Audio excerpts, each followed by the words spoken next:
Hello everyone, let me introduce myself. My name is Niputumia Purianti, but you can call me Nita.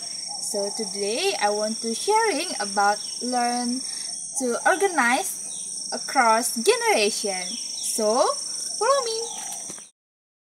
Masalah organisasi sebenarnya kan sebuah perkumpulan sebenarnya, perkumpulan A, B, C. Nah, begitu istilahnya, cuman organisasi yang bagus itu kan organisasi yang sesuai dengan aturan pemerintah. Ada dipimpin kegiatannya menyapu, olahraga, senam, gotong royong, rapat. Ya, rapat. What do you think about organization? Okay, I think organization is one of the biggest place for us learning about communication, leadership, time management. Halo semuanya, terima kasih atas kesempatan yang telah diberikan kepada saya. Perkenalkan, nama saya Niputumia Purianti, tapi teman-teman bisa memanggil saya Mita.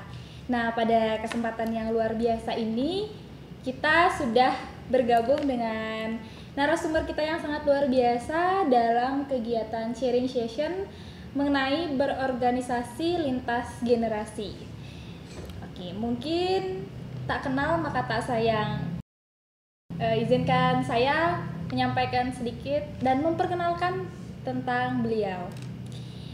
Jadi beliau memiliki nama lengkap I Gusti Bagus Made Wiradharma dengan kelahiran 1957. Nah, di sini jabatan organisasi yang beliau pernah ikuti sebagai Ketua KNPI Bali, kemudian pernah menjadi Ketua Stispol Wirabakti Denpasar, pernah menjadi Ketua Forum Pembauran Kebangsaan Provinsi Bali, kemudian merupakan alumni Tarpadnas Jakarta 94, alumni Tarkader Bela Negara Jakarta 95, kemudian alumni Orpim Pemuda Lemhanas Jakarta 96, dan juga merupakan alumni dari Taplai Kebangsaan Lemhanas Bali 2015. Oke, mungkin bisa berikan tepuk tangan kepada Aji. Oke, Aji, bagaimana kabarnya, Ji? Luar biasa. Jadi kalau sudah dekat dengan anak-anak muda, saya menjadi muda kembali rasanya. Memang itu pengalaman tidak semua saya sampaikan, Iya.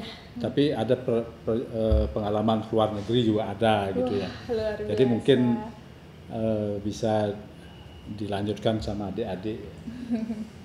Saya pernah menjadi duta Indonesia bersama dengan pemuda Malaysia ke Youth Exchange Association of Okayama. Jadi tempatnya di Okayama, Jepang Selatan.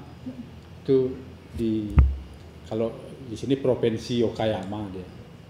Tempat-tempat di seluruh Indonesia itu hampir sebagian besar saya tahu, dari Sumatera Utara, Medan. Itu saya lakukan karena saya mendapat kesempatan semua dari saya berorganisasi. Saya kan pernah menjadi ketua KNPI Bali tahun 93-96. Tapi sebelumnya itu saya udah dari bawah, tidak langsung jadi ketua. Tapi dari bawah. Tapi itu cikal bakalnya saya mulai belajar dari SMP sampai mahasiswa. Kebetulan saya tamatan Fakultas Ekonomi ya. Saya kan S1 saya Fakultas Ekonomi Udayana dulu. Itu kan dalam organisasi pasti harus ada POAK ini ya, planning, organizing,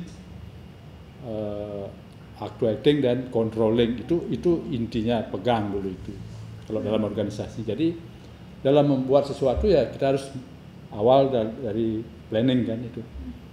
Terus kemudian dari planning itu kemudian mengorganize, menentukan dalam organisasi, menentukan apa yang mau dikerjakan dan siapa yang harus mengerjakan. Kemudian baru actuating, mengerjakan. sebelum mengerjakan harus ada koordinasi. Ya. Setelah itu baru diadakan evaluasi atau controlling. Itu basicnya untuk dalam organisasi. Dalam hal ini pemuda itu memang harus benar-benar menguasai apa yang ingin disampaikan. Ya. Saya izin bertanya, saya Febri dari Relawan TIK Provinsi Bali. Saya ingin bertanya, kira-kira menurut Aji, soft skill apa sih yang harus dimiliki dalam berorganisasi bagi generasi kita ini? Begitu, terima kasih Aji.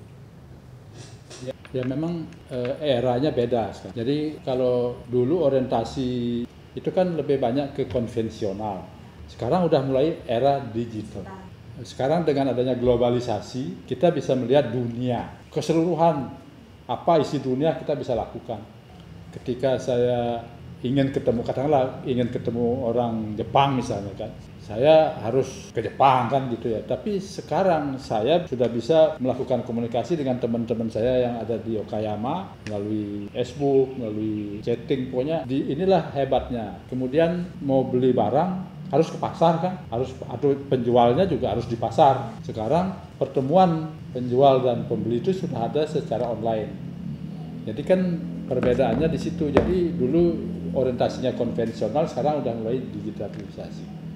Inilah ya, akibat daripada globalisasi ya. Baik, terima kasih atas kesempatannya Kak Mita dan juga Jiwira. Saya Marta izin bertanya mengenai pengalaman Jiwira selama selama terjun ke dunia organisasi. Jadi saya lebih menanya sih kayak pengalaman awal saat Jiwira berterjun ke dalam organisasi itu aja sih ya. Ya. Apa itu organisasi, kan tahu definisinya, pernah dengar? Pernah dengar. Nah, jadi itu harus tahu dulu apa yang didefinisikan dengan organisasi. Adalah ketika ada penyatuan antara dua orang atau lebih ke dalam suatu wadah, itu disebut organisasi. Wadahnya pun tidak mesti seperti tadi konvensional. Kalau sekarang kan wadahnya udah bisa semua sifatnya tidak konvensional. Ada seperti itu. Sekarang kan kita bisa melalui WA mau menyampaikan pendapat. Itu kan bedanya di situ. Kita harus ada kesatuan visi. Visi kan tahu. Kita harus dalam organisasi satu visi dulu. Apa yang menjadi cita-cita pertujuan, baru kemudian misi. Apa yang harus kita lakukan. Jadi itu dalam organisasi apapun, itu pun berlaku untuk dunia konvensional dan saat ini. Baik, terima kasih untuk kesempatannya. Sebelumnya perkenalkan, saya Romi Cecilian, biasa dipanggil Romi. Saya sendiri dari Biro Kerjasama, Kemitraan dan Alumni APMI, Asosiasi Peneliti Muda Indonesia. Baik, di sini saya izin bertanya, Ji. Jadi kan Aji Wira sendiri itu sudah banyak mengikuti organisasi-organisasi yang ada. Nah, kira-kira menurut Aji sendiri itu gaya kepemimpinan apa yang menurut Aji itu cocok untuk mahasiswa-mahasiswi muda di Indonesia saat ini? Ini berhubungan dengan leadership ya. Yang namanya leadership itu adalah kemampuan untuk menggerakkan orang lain, itu leadership. Apakah dia harus pendidikan tinggi? Leadership? Tidak. Contoh, ada misalnya sopir bemo, tidak berpendidikan tinggi, tapi ketika dia mengumpulkan orang-orang semua sopir bemo untuk demo itu misalnya, dia mampu, dia punya leadership, artinya leadershipnya di situ. Jadi kemampuan untuk menggerakkan orang lain itu leadership. Jadi intinya adalah pemimpin yang memiliki leadership. Leadershipnya adalah kemampuan untuk menggerakkan orang lain untuk mencapai tujuan. Menggerakkan orang lain untuk mencapai tujuan, jangan menggerakkan tidak punya tujuan. Demo yang kemarin di Jakarta itu kan tujuannya tidak jelas. Jadi kembali bahwa itu satu misi, satu tujuan, satu visi. Itu yang harus dipegang teguh. Itu aja sih. Kembali kepada apa kita harus pegang teguh itu. Satu visi, satu tujuan dan satu misi. Berarti diingatkan kembali apa visinya, tujuannya, kemudian misi-misi dalam mencapai visi tersebut gitu ya. Biar bisa survivor organisasi itu. Sekian sharing session kita pada hari ini bersama Aji Wira mengenai berorganisasi lintas generasi. Saya ucapkan terima kasih kepada Aji karena telah meluangkan waktunya. Saya ucapkan terima kasih juga kepada teman-teman yang sudah meluangkan waktunya. Saya tutup dengan selamat sore. Terima kasih.